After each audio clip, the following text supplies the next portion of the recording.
சிந்தூர் 2.0 தொடங்குகிறதா? இந்தியாவில் கார் வெடிப்பு நடந்த 24 மணி நேரத்திற்குள் பாகிஸ்தானில் தற்கொலைப்படை தாக்குதல். இவற்றின் பின்னணி என்ன? இவற்றை பற்றிதான் இன்றைய போர்வால்.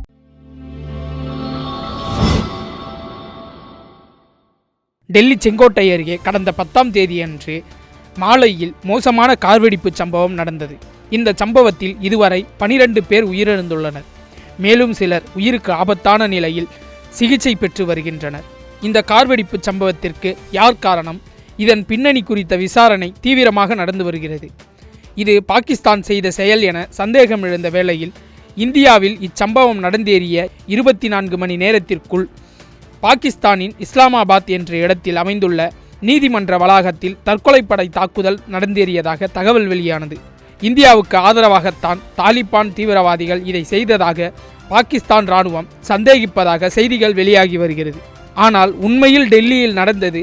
டெல்லி செங்கோட்டை மெட்ரோ நிலையம் அருகே மெதுவாக சென்ற ஹுண்டாய் i20 கார் திங்கட்கிழமை மாலை 6:52 மணி அளவில் வெடித்தது. புல்வாமாவைச் சேர்ந்த உமர் முகமது வெடித்த வெள்ளை நிற ஹுண்டாய் i20 காரின் உரிமையாளர் என்றும், வெடிப்பு ஏற்பட்ட போது அவர்தான் காரை ஓட்டிச் சென்றார் என்றும் தகவல்கள் தெரிவிக்கின்றன. இந்த உமர் ஒரு மருத்துவர் ஆவார். இவர் தீவிரவாத செயல்களில் ஈடுபட்டு வருவதாகவும் பாகிஸ்தானை சேர்ந்த ஜெய்ஷ்-இ முகமது பயங்கரவாத அமைப்புடன் தொடர்பில் இருப்பதாகவும் கூறப்படுகிறது. புல்வாமாவைச் சேர்ந்த தாரிக் என்பவர் உமரிடம் காரை விற்றுள்ளார். தாரிக்கிடமும் போலீசார் விசாரணை நடத்தி வருகிறார்கள்.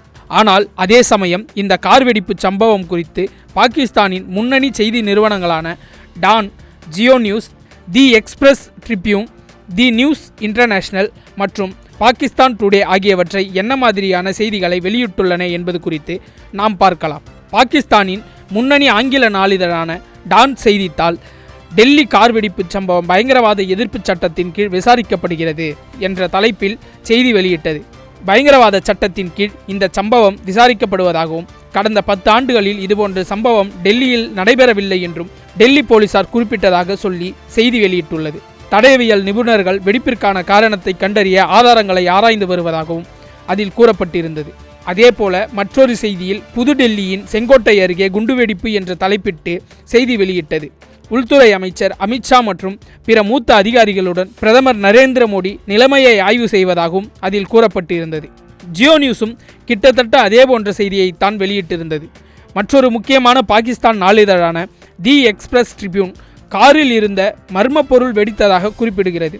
இதில் குறைந்தது 8 பேர் கொல்லப்பட்டு 20 பேர் காயமடைந்ததாக அது தெரிவித்தது.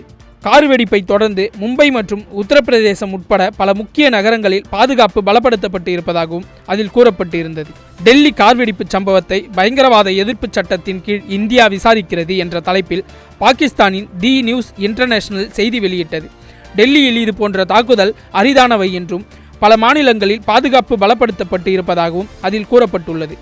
டெல்லியில் செங்கோட்டை அருகே குண்டுவெடிப்பு என்ற தலைப்பில் இந்த செய்தியை பாகிஸ்தான் டுடே வெளியிட்டது. கார் வெடிப்புக்கு பிறகு அருகில் இருந்த வாகனங்கள் தீப்பிடித்ததாக டெல்லி காவல்துறை ஆணையர் சதீஷ் கோல்சா கூறியதை மேற்கோள் காட்டியது.